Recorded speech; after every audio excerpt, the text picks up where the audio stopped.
జాగ్రత్త ప్రియ దేవుని బిడ్డలారా, ఒక వ్యక్తి రక్షించబడిన తర్వాత క్రైస్తవ విశ్వాస జీవితంలో పరిశుద్ధ జీవితాన్ని జీవించాలంటే ప్రతిదినము కూడా మనం ఏం చేయాలంట?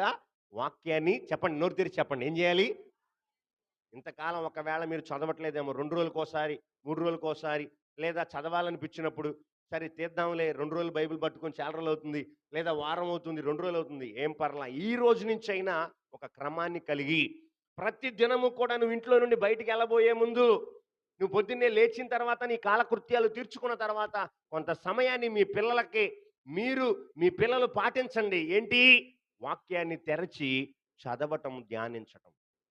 అది ఎంతో ఆశీర్వాదం. హల్లెలూయా!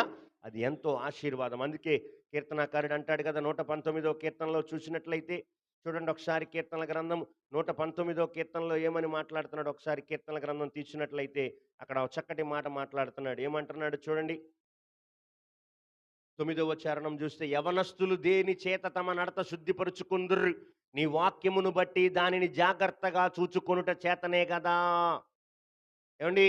ఒక యవనస్తుడు మాత్రమే కాదు, ఒక యవనస్తురాలు మాత్రమే కాదు, ఒక నడివయస్కుడు కావచ్చు, వృద్ధుడు కావచ్చు, ఎవరైనా సరే ఏమండి జాగ్రత్తగా వాక్యాన్ని చదివినప్పుడు మన జీవితంలో ఏమండి మన యొక్క నడతను శుద్ధి చేసుకుంటాం, మన మాటలను శుద్ధి చేసుకుంటాం, మన జీవితాన్ని సరి చేసుకుంటాం.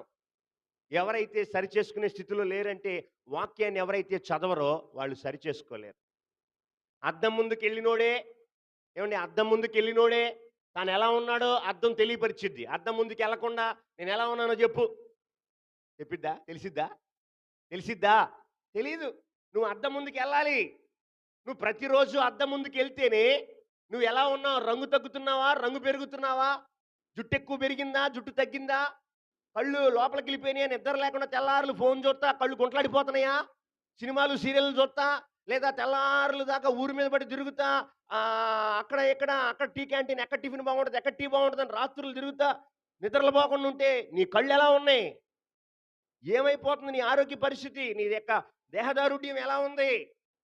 కళ్ళు ఎలా ఉన్నాయి? ఎలా ఉంది నా పరిస్థితి అని నువ్వు అద్దం ముందుకు వస్తేనే అద్దం నీకు తేట తెల్లగా చూపించిద్ది. దేవునికి స్తోత్రం చెప్పు. ఈ వాక్యం దగ్గరికి వస్తేనే నీ అంతరంగ జీవితం ఎలా ఉంది, నీ స్వభావం ఎలా ఉంది, నీ బుద్ధి ఎలా ఉంది, నీ అంతరంగ జీవితం ఎలా ఉంది, నీ పరిస్థితి ఏంటి, నువ్వేంటి, నీ ప్రార్థనా జీవితం ఎలా ఉంది, నువ్వు నిజంగా పరిశుద్ధతలో ఎదుగుతున్నావా, దేవుడు నీకు ఇచ్చిన గొప్ప రక్షణ నువ్వు కాపాడుకుంటున్నావా, పాడు చేసుకుంటున్నావా, నువ్వు ఏ స్థితిలోకి వెళ్ళిపోతున్నావో తెలుసా అని నా దేవుడు నీతో చాలా స్పష్టంగా మాట్లాడతాడు. నువ్వు బైబిల్ తెరిస్తే. దేవునికి స్తోత్రం చెప్పండి. నువ్వు బైబిల్ చదవకుండా, వాక్యాన్ని ధ్యానించకుండా నువ్వు పరిశుద్ధతలో